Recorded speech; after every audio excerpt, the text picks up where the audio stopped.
Here's the worst thing for Zach Wilson: be on the team and not have accountability. Because even when he was having accountability, he wasn't working hard to prepare. Zach Wilson on the Jet team would be like every freshman kid who goes to college. You mean I don't have a curfew? I don't have to come home? Like, oh, wow, let's go. Toga party. Here we come. This is the Lombardi Line with former NFL executive Michael Lombardi. Now here is your host, Stormy Buonantony, on VSiN, the Sports Betting Network. The Jets owner Woody Johnson says that the team... The Iffers, exactly. He says that the team will keep Zach Wilson if they can't trade him. Said while he thinks it would be a better situation for Zach to trade him, called the 3-year quarterback a valuable asset they're not just going to release. News or noise? Sure. It's noise. He gave him permission to seek a trade. No one wanted him. They gave him permission to seek a trade back in February. No one wanted him. Now they can't trade him. Oh, but they've turned down 3 trade offers because he's so valuable. Well, if he's so valuable, why'd you sign Tyrod Taylor? Like, does anybody read their clippings? Like, does anybody read what they say? Robert Kraft just said he had no idea the facilities were bad. That's why he's going to put money into it. But then he was responsible for winning 6 Super Bowls. Like, does anybody make any sense? Do they remember what they say? Of course, nobody calls him out on it either. Hey, Woody, you've been trying to trade him since February. There's no value for him. Cut him. Like, you know what's the most alarming thing if you're an Iffer fan? If you're an Iffer fan, Woody's involved. You know this. Oh, yeah. This really, because they would cut him if Woody wasn't involved. The Iffers would let him go. But because the Iffers have him involved, they can't. I love this follow-up quote from Woody Johnson. He's got the skill. He can do everything. There's a reason we drafted him at number 2 overall. I have confidence he'll get there. Yeah. Okay. If they do keep him on the roster, though, Michael, I just think about Aaron Rodgers, 40 years old, coming off an Achilles. Tyrod Taylor, 34 years old, has his own series of injury issues. Like $20 says Zach Wilson still ends up starting games with that offensive line. You could just see it. I wouldn't take that. I wouldn't take that bet because you're dead on accurate. You know it. Tyrod can't make it through a game without getting hurt. I mean, God bless him, but he's older. So if he's your 3, he's going to play. And and here's the worst thing for Zach Wilson is to be on the team and not have accountability. Because even when he was having accountability, he wasn't working hard to prepare it. This is going to be Zach Wilson on the Jet team would be like every freshman kid who goes to college. Like, oh my God, you mean I don't have a curfew? I don't have to come home? Like, oh wow, let's go. Toga party. Here we come. Oh, man, I love it. Okay, let's go to Pittsburgh. Steelers head coach Mike Tomlin shared his thoughts on his newly revamped quarterback room. Take a listen. We're not resistant to competition, but as I've mentioned several times of late, I just think it's appropriate to establish positioning as we get into this thing. And the term that I've used is Russell has pole position. When it's time to compete, we get in training camp-like settings and going to preseason stadiums and so forth. Obviously, Justin will be given an opportunity to show his capabilities. He oozes talent and potential. He's worn the responsibility of being a franchise quarterback, but still he gets an opportunity to come into a community-like situation and learn from a guy that's been doing it for over a decade.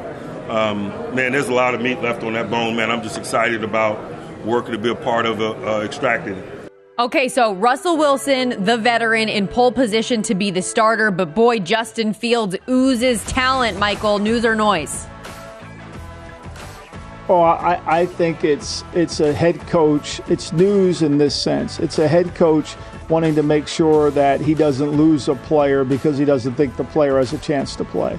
And so what he's trying to do is bring out the best in his team, making everything competitive, right? And every coach does this, right? Every coach before the season starts say you got to make the team, even though a coach knows 30 guys are guaranteed to be on the team based on contract, based on the year before. So I think it's a little bit of noise, but it is news in the fact that, it's going to take an awful lot for Fields to demonstrate that he can beat out Wilson. And how does that really happen? Because when you look at the preseason, what's going to determine that you win the job? You're not playing against anybody you only have 3 games and you don't play against anybody. I think that the starter at the beginning of the year is going to be Russell Wilson, but I'm not sure that the leash will be particularly long because of the financial implications. You don't owe Russell Wilson anything, so if he's not playing well, you could give the other guy a chance if he is having success behind the scenes, which we'll have to wait and see. From Mike Tomlin to Mike Tomlin's twin in Brandon Aiyuk. Rumors have been circulating this month that the 49ers were discussing potential deals with the Steelers in Jax for Brandon Aiyuk, but GM John Lynch came out and said the team has not had trade discussions involving him, but they have been actively talking with him about an extension as he enters the final year of his rookie deal. News or noise, because there are some interesting social media layers to this as well. I think it's news. I do think they want to sign him. I do think that. I think that's something they want. Now, I think obviously they've got to take a look at the finances and where does that lend themselves to and where does that put them. But they need him. Look, they know they need him. They need his outside presence, right? He's the only really, besides Jennings, he's the only really outside receiver they have on the team. Debo's an inside receiver. Kittle's an inside receiver. McCaffrey's an inside receiver. They need somebody on the outside to challenge the defense, and Aiyuk does that really well. I think they're trying to sign him. Now, if they have an opportunity to get somebody in the draft and they trade up to get a receiver that they feel could really make a difference, I wouldn't put that past them at all. Okay. I would not. And then they could have let Aiyuk go after the season. That would be a smart play. Let him play on the option year and see if we can replace him. I think that's too early to determine yet because where they pick, is there actually going to be somebody there? But remember, Justin Jefferson made it down to 23. Aiyuk, a second-team All-Pro this past year. He led the 49ers with 75 catches, 1,342 yards. This story was then followed up by Aiyuk on his Instagram, posting a series of emojis equating to money talks, BS walks. We'll see how things play out there with the 49ers, who are a plus 550 favorite to win the Super Bowl this coming season. Dolphins head coach Mike McDaniel said things went great with OBJ's visit to Miami this week, that the team offered him a contract, but added business takes time and conversations are ongoing. News or noise? I mean, anytime it's with Odell, it's always going to make news, but it's really just noise. Like, who cares? Like, if you're throwing the ball to Odell or you're throwing the ball to somebody else, why isn't Tyreek Hill or Waddle getting the ball? That's who you want to get the ball to, right? And so, like, I get that, you couldn't outscore everybody. At some point, I think if you study the Patriots and you study from the time they lost a chance at three-peating until they won a Super Bowl in 14 again, 8 years, that they realized they couldn't outscore anybody. You're not going to win titles trying to outscore people. It just doesn't happen. The Rams couldn't do it, and they were as good as anybody. You got to play better defense, and they've lost a lot of guys on defense. If I was Mike McDaniels, I would be more obsessed with trying to find another defensive lineman, another corner, because right now, we're going to have a hard time. Michael, that's 100% my thought. Let's add to the defense instead of paying another guy to just be a safety net for Tua Tagovailoa when you already have two of the best wide receivers in the entire National Football League. You don't need that. OBJ, by the way, last 1,000-yard season, 2019, his first season with the Cleveland Browns. His first 3 years in the league, he had 35 touchdowns. In the 7 years since, combined for 24.